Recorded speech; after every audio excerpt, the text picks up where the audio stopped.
દર્શક મિત્રો, હું છું પરમાર અનિશા. તમે જોઈ રહ્યા છો લોક સામના ન્યૂઝ.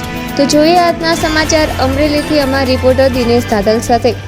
અમરેલી જિલ્લાના મોટા આકડિયા ગામે ખનિજ માફિયાઓની દાદાગીરીનો ગંભીર મામલો સામે આવ્યો છે.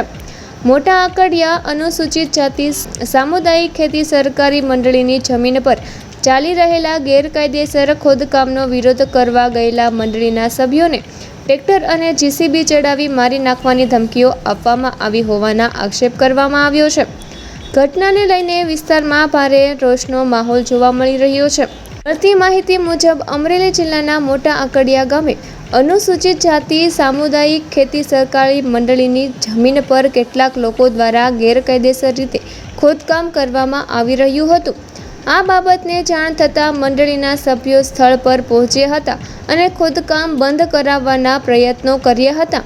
જો કે આ દરમિયાન ખનિજ માફિયાઓ દ્વારા મંડળીના સભ્યો સાથે ઉગ્ર બોલાચાલી કરવામાં આવી હતી અને ટ્રેક્ટર તેમજ જીસીબી ચડાવી જાનથી મારી નાખવાની ધમકીઓ આપવામાં આવી હોવાનો ગંભીર આક્ષેપ કરવામાં આવ્યો છે. ઘટનાને લઈને ગામમાં તણાવનો માહોલ સર્જાયો હતો. મંડળીના સભ્યો દ્વારા જવાબદારો સામે કડક કાર્યવાહી કરવાની માંગ ઉઠાવવામાં આવી છે. સાથે સાથે ગેરકાયદેસર ખનન રોકી સરકારી અને સામુદાયિક જમીનનું રક્ષણ કરવામાં આવે તેવી પણ માંગ કરવામાં આવી રહી છે. સ્થાનિક લોકોના જણાવ્યા મુજબ વિસ્તારમાં લાંબા સમયથી ગેરકાયદેસર ખનન ચાલી રહ્યું છે, છતાં જવાબદાર તંત્ર દ્વારા પૂરતી કાર્યવાહી ન થતાં ખનિજ માફિયાઓ બેફામ બન્યા હોવાના આક્ષેપો થઈ રહ્યા છે. તમારું નામ શું છે દાદા? મારું નામ મનુભાઈ આદાભાઈ ચૌહાણ. બરોબર. આજે જમીનની અંદર દાદા ખોદકામ થાય છે. એક જ મિનિટ. આ દાદા જે ખોદકામ થાય છે એ જમીન કોની છે? જમીન અમારી બોલા કબજો છે, સામૂહિક બોલા મંડળી છે અને 75 વર્ષનો અમારો કબજો છે. બરોબર. 75 વર્ષથી તમારી જે આ જે મંડળી છે એને જમીન મળેલી છે. તો હવે અહીંયા આજે ખોદકામ થાય છે એ તમારી મંજૂરીથી થાય છે? ના, અમારી મજૂરીથી કામ નથી બોલા. તો સરપંચની મંજૂરીથી થાય છે? બોલા પંચાયતની મજૂરીથી થાય છે. પંચાયતમાં કોણે મંજૂરી આપી છે દાદા? ગ્રામ પંચાયત મોટા આકડિયા. બરોબર. હવે આ જમીનમાં અત્યારે તમે અહીંયા શું લેવા આવ્યા છો? અમે આ ઓલા ખોદકામ અટકાવવા માટે, અમારું કોઈ સાંભળતા નથી. તો તમે ખોદકામ અટકાવવા ગયા તો તમને એ લોકોએ શું કીધું? તો એ લોકો ધમકી આપ્યા કરે, તમારું અહીંયા કાંઈ ઓલા નથી, ઈચ્છા નથી, એમ તમારો હક હિસ્સો નથી અહીંયા કાંઈ, તમારી જમીન નથી, તમારી જમીન નથી. બરોબર. બીજું તમને ધમકીમાં હું તમને કહે છે? તમે અહીંથી નીકળી જાઓ, તમે અહીંયા આવતા નહીં. હા, તમે અમરેલી જાઓ, ગમે ત્યાં જાઓ, અમે કઈ ખોદકામ અમે અહીંયા અટકાવવાના નથી. બરોબર. અત્યારે તમે કોઈ અત્યારે મને ખ્યાલ છે તમે 112 ને ફોન કર્યો, 112 વાળા શું તમને કીધું છે? 112 વાળા કે અમે આગળ આવીશું એમ કે છે. બરોબર. બીજા ભાઈ કોઈને તમારે જમીન છે, તમારે કોઈને કઈ બોલવું છે?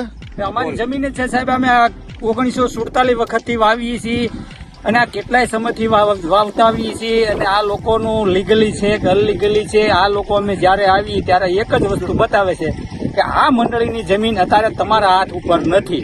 બરોબર. ખરેખર અમને ઘણી બાબતથી અમને પટ્ટા મળતા, પેલા 20 વર્ષની શરતમાં મળતા, 10 વર્ષની શરતમાં મળતા, પછી એમાંથી 5 વર્ષમાં કર્યા, એમાંથી 2 વર્ષમાં કર્યા અને છેલ્લા 2013 પછી અમને જે કાંઈ કારણોસર કોઈ પણ વસ્તુનો અમને આમાં સપોર્ટ કે પટ્ટો અમને આપેલો નથી સરકારે. એટલે આ લોકો એની અનલીગલી કરતા હોય કે લીગલી કરતા હોય, જે કાંઈ કરતા હોય એના હિસાબે આ લોકો અત્યારે ધોમ ધોકાર અનલીગલી આમાં કેટલા ટ્રેક્ટરો, કેટલા જીસીબી બધું આમાં હાલે છે સાહેબ. એટલે હવે અમારે શું કરવું? અમારી રોજી રોટી છે આમાં અંદાજિત અમારી 50 થી 60 ઘર પરિવારની આમાં અમારી રોજી રોટી છે. હવે જે કાંઈ સરકારને આની માટે નિર્ણય લેવો હોય અમને આમાં સારા પગલા લે અને અમને આમાં સુવિધા આપે અને અમારી માટે દયા ભાવ રાખે, બસ બીજું કાંઈ. એ લોકો અહીંયા અમારા જે સભ્યો આવે, જે જમીનવાળા બધા આવે ઉભા રહે, એ લોકો એવી ધમકી આપે છે કે અમે ઓલા ટ્રેક્ટરની છે કે જેસીબી ની છે, તમને અમે ઓલા કસરી નાખશું, એવો બધો કબજો બળવાન કરે છે. બરોબર. કાંઈ વાંધો નહીં. જોઈ છે આપણે દાદા, હમણાં તમે 112 ને પોલીસને બોલાવી છે ને, જોઈ કેવા તમને કસરે છે. તો ફરી મળીશું એક નવા સમાચાર સાથે. ત્યાં સુધી જોતા રહો લોક સામના ન્યૂઝ.